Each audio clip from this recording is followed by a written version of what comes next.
Hello everyone, আসসালামু আলাইকুম। Welcome back to my channel. আশা করছি আপনারা সবাই ভালো আছেন। আমিও আলহামদুলিল্লাহ ভালো আছি। আজকে আপনাদের তৈরি করে দেখাবো চিকেন চিজ বার্ন রেসিপি। আশা করছি রেসিপিটা আপনাদের ভালো লাগবে। খুবই সফট এবং নরমভাবে তৈরি করে দেখাবো, যাতে আপনারাও বাসায় সফট এবং নরমভাবে তৈরি করতে পারেন। রেসিপিটি ভালো লাগলে লাইক, কমেন্ট, শেয়ার দিয়ে আমার পাশে থাকবেন। প্রথমে আমি নিয়েছি 2 কাপ পরিমাণ ময়দা। এর মধ্যে দিয়ে দিব 2 টেবিল চামচ পরিমাণ ইস্ট এবং 3 টেবিল চামচ পরিমাণ দিয়ে দিব চিনি এবং 3 টেবিল চামচ পরিমাণ দিয়ে দিব তেল। সুপ্রিয় দর্শক, এখন সবগুলো উপকরণ ভালো করে মিশিয়ে নিব এবং অল্প অল্প করে পানি দিয়ে একটি ডো তৈরি করে নেব।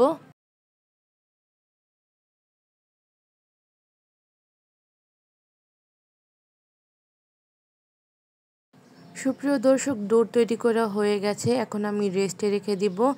তার আগে 1 টেবিল চামচ পরিমাণ তেল দিয়ে ভালো করে মেখে নিচ্ছি। 2 ঘন্টার জন্য এখন রেস্টে রেখে দিব। সুপ্রিয় দর্শক, এখন একটি প্যানে তেল গরম করে নিচ্ছি। তেলটা গরম হয়ে গেলে এর মধ্যে দিয়ে দিব গোটা কয়েকটা গরম মশলা এবং 1 কাপ পরিমাণ দিয়ে দিব পেঁয়াজের কুচি।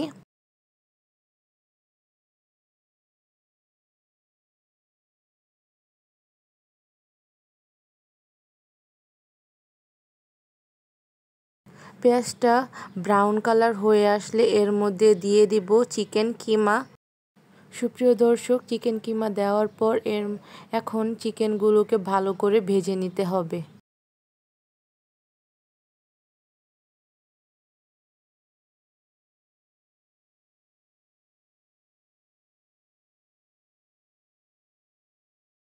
সুপ্রিয় দর্শক, চিকেনকে ভালো করে ভেজে নেওয়ার পর এর মধ্যে 1 টেবিল চামচ পরিমাণ দিয়েছি সাদা গোলমরিচের গুঁড়ো।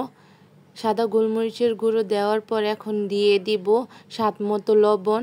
লবণ দিয়ে ভালো করে চিকেনটাকে আবারও ভালো করে ভেজে নিতে হবে। এখন বাকি মশলাগুলো আস্তে আস্তে দিয়ে দিব আর চিকেনগুলোকে নেড়েচেড়ে দিব। এখন দিয়ে দিব 4-5টার মতন ফালি করা কাঁচামরিচ।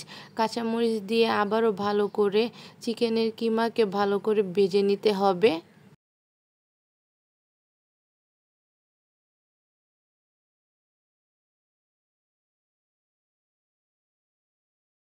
সুপ্রিয় দর্শক, এ পর্যায়ে দিয়ে দিব 1 টেবিল চামচ আদা ও রসুন বাটা। আদা ও রসুন বাটা দিয়ে আবারও ভালো করে চিকেনের কিমাকে ভেজে নিতে হবে।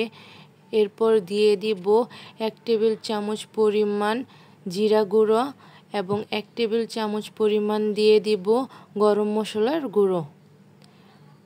খুবই সামান্য পরিমাণ দিব হলুদের গুঁড়ো এবং ঝালের জন্য 1 টেবিল চামচ পরিমাণ দিব মরিচের গুঁড়া। সুপ্রিয় দর্শক, এ পর্যায়ে সবগুলো উপকরণ আবারও ভালো করে মিশিয়ে নিতে হবে। এ পর্যায়ে আপনারা কিছুটা পরিমাণ পানি দিয়ে মাংসটাকে কষিয়ে নিতে পারবেন, কিন্তু আমি পানি দিইনি। আমি ভাজা ভাজা করে মাংসটা কষিয়ে নিয়েছি। এখন লাস্ট পর্যায়ে দিয়ে দিব টমেটো সস। আপনারা চাইলে এখানে টমেটো কুচিও ব্যবহার করতে পারবেন। টমেটো সস দিয়ে আমার মাংস রান্নাটা শেষ হয়ে গেছে।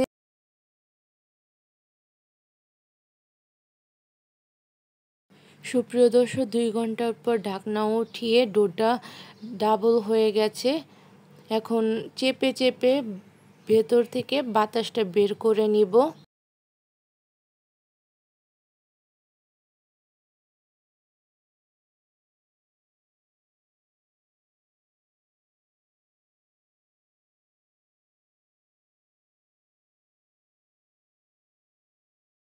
সুপ্রিয় দর্শক, ডোটাকে আমরা 2 ভাগ করে নিচ্ছি, মানে 2টা রুটি বানাবো। সুপ্রিয় দর্শক, আমার রুটি বানানো হয়ে গিয়েছে। এখন একটি পিৎজা ট্রেতে বা আপনারা চাইলে ওভেন প্রুফ যে কোনো ট্রেতে এই খামিটা নিতে পারেন, বা স্টিলের প্লেটও আপনারা এটা বিছিয়ে এই চিকেন বানটা আপনারা তৈরি করতে পারেন। এখন কাঁটা চামচ দিয়ে একটু কেচে নিয়েছি, না হলে বেশি ফুলে যাবে। এখন চিকেনের পুরটা দিয়ে দিব আর উপর দিয়ে চিজ দিয়ে দিব গ্রেট করা। আপনারা চাইলে স্লাইস চিজ আছে ওইগুলো ব্যবহার করতে পারেন। এখন আরেকটা রুটি উপর দিয়ে ঢেকে দেব আর চারপাশটা এমন করে আঙুলের সাহায্যে ঘুরিয়ে ঘুরিয়ে ফিল আপ করে দিব। এখন সৌন্দর্যের জন্য উপর দিয়ে ছুরির সাহায্যে একটা ডিজাইন করে দিচ্ছি।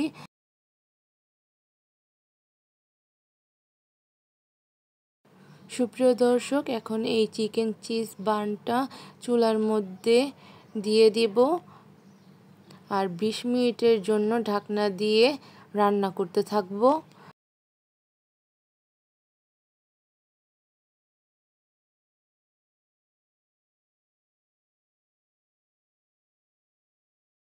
সুপ্রিয় দর্শক, 20 মিনিট হয়ে গেছে। এখন ঢাকনা উঠিয়ে চিকেন চিজ বানটা বের করে নেব আর আপনাদের সাথে কেটে দেখাচ্ছি আসলে কেমন হয়েছে। সাইড দিয়ে দেখা যাচ্ছে ব্রাউন কালার, কিন্তু এটা একটু পুড়েনি, এটা একটা ব্রাউন কালার শেড এসেছে।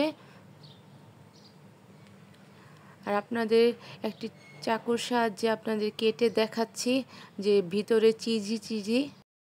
সুপ্রিয় দর্শক, আশা করেছি আপনাদের ভিডিওটি ভালো লাগবে। ভালো লাগলে লাইক, কমেন্ট, শেয়ার দিয়ে আমার পাশে থাকবেন।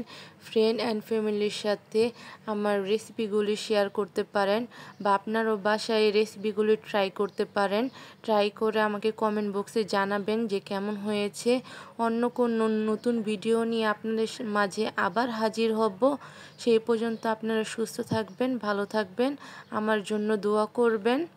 আপনাদের মাঝে যেন আরও নতুন নতুন রেসিপি নিয়ে আমি হাজির হতে পারি। আজকে এ পর্যন্তই। আল্লাহ হাফেজ। আমার চ্যানেলটি সাবস্ক্রাইব করে দিবেন আর আমাকে বেশি বেশি সাপোর্ট করবেন। সুপ্রিয় দর্শক, আপনারা যদি ফেসবুক থেকে দেখে থাকেন অবশ্যই আমার চ্যানেলটি ফলো করে দিবেন। ফ্রেন্ড অ্যান্ড ফ্যামিলির সাথে আমার ভিডিওগুলি শেয়ার করে দিতে পারবেন। ধন্যবাদ।